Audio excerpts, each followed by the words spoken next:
Hello everyone, it's Annie, and today I'm here with my March TBR.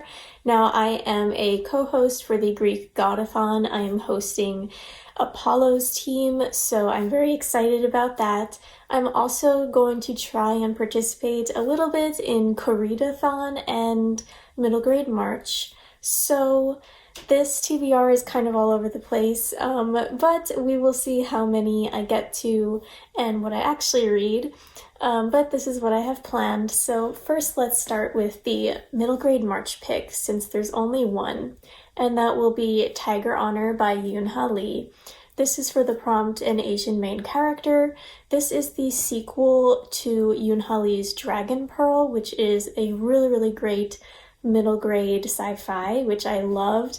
It has really interesting Korean mythological elements in there, and the main character was great. I don't actually know much about what this is about, but since I loved Dragon Pearl so much, I knew that I wanted to read this as well. So that is what I'm going to do. And for Koreadathon, this also fits the Korean diaspora writer prompt, so that will fit for 2 readathons, so that's great. And then continuing with the Koreadathon picks, we have Kim Ji-young, born 1982, which will fit for a couple of prompts. First is a book recommended by a Korean celebrity. I believe this was recommended by one of the singers from Red Velvet, a K-pop group, so that'll work. And this is also a translated book, so that fits that prompt as well. I've been really wanting to read this for years, and I never got around to it. And look at this cute little bookmark my friend got me. It's adorable.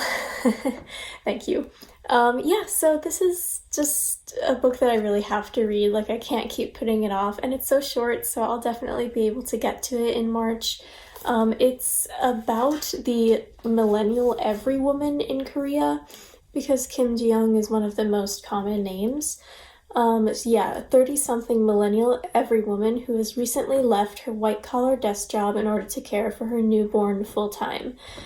But she begins to exhibit strange symptoms that alarm her family. She impersonates the voices of other women, alive and dead, both known and unknown to her. As she plunges deeper into psychosis, her discomfited husband sends her to a male psychiatrist. So yeah, this explores what it is to be a woman in modern Korea, and I'm very much looking forward to reading this. Okay, and this book is for both Koreadathon and Greekgodathon. It is The Investigation by J.M. Lee.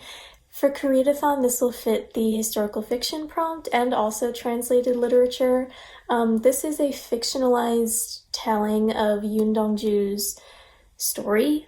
He is a poet who was imprisoned in Japan during the colonial period that Japan had conquered Korea, and it is talking about him in prison when he was imprisoned in Fukuoka for his revolutionist poetry, and I am just so excited to read this. Yoon Dong-ju is my favorite poet. I did my thesis on him in university. I have a whole video about him that I'll have linked somewhere, and I just have been wanting to read this for so long, and I don't know why I keep putting it off, so now is the time to read it.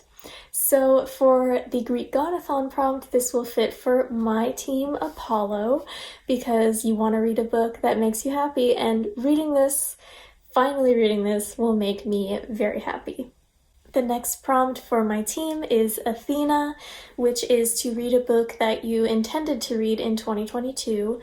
So I'm going to choose Magic Steeped in Poison for this one because it's one of my most anticipated releases, and I pre-ordered it, so it should come. It's coming out at the end of March though, so we're cutting it a little bit close, but hopefully maybe my pre-order will come early, I don't know. But this sounds just magical, and of course the cover is gorgeous. I have heard really good things about it. It is about Ning, who has a really interesting past. She says the only thing worse than losing her mother is knowing that it's her own fault. She was the one who unknowingly brewed the poison tea that killed her, the poison tea that now threatens to also take her sister. When Ning hears of a competition to find the kingdom's greatest master of the ancient and magical art of tea-making, she travels to the imperial city to compete. The winner will receive a favor from the princess, which may be Ning's only chance to save her sister's life. Sounds very interesting. I love tea. That's kind of what drew me to this book in the first place, so I'm really hoping it's good, and I'm hoping that I can actually read it this month. The next prompt is Demeter, which is to read a book with nature on the cover. So I'm going to choose our fountain translation pick for March, which is Strange Beasts of China. And there are mountains and like a lake there, so it counts. This is a short book translated from Chinese. It seems to have Blade Runner vibes, which seems really interesting. It is sci-fi, I believe. So an amateur cryptozoologist is commissioned to uncover the stories of the fabled beasts of a fictional Chinese city. So interesting stuff. It seems like they're like living together like humans and these creatures, so we'll see what happens. I've heard really good things about this, and I'm very excited to discuss it with all of you for a live show at the end of the month. Now the prompt for Hera is to read a book with a strong female protagonist. I'm sure the other books in this will probably count as well, but I also want to read Wolf Den, which is a really interesting historical fiction about a girl who is a prostitute in Pompeii in ancient Rome. I don't see a lot of ancient Pompeii historical fiction books ever. I do have this on NetGalley, so I do want to get to it sooner rather than later. I don't know much else about it, but it just sounds really intriguing and something that I would like. And then the last prompt for Hermes is to read a short book, and I would really like that to be Yerba Buena by Nina LaCour. This is Nina LaCour's debut adult book, so I'm really excited about that. I really like Nina LaCour's young adult novels. And I do have an advanced listening copy of this from Libro FM.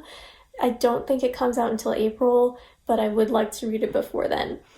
This is a contemporary, not usually what I like, but just because I like Nina LaCour so much, I'd really like to read this. I don't know much about what it's about, except that it says it's like a star-crossed lovers story.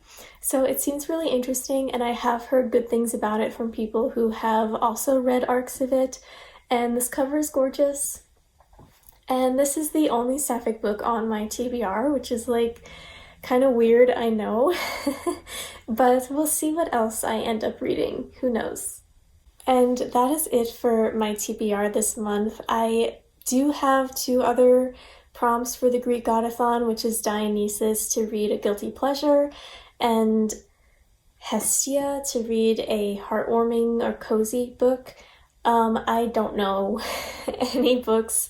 I don't really consider anything that I read a guilty pleasure, so I don't really know what would fit for that. In a heartwarming book or a cozy book, I could read a classic, but I had plans to read a Bronte book last month and I didn't get to it, so I kind of feel sad and disappointed about that, so I just don't want to set myself up for failure again. Anyway, please check out the announcement for Greekgodathon if you haven't already. It's supposed to be a really, really fun time, and we have a Discord that I will have linked in the description here as well. And thank you so much for watching. Let me know what you're going to read in March, and I'll see you next time. Bye!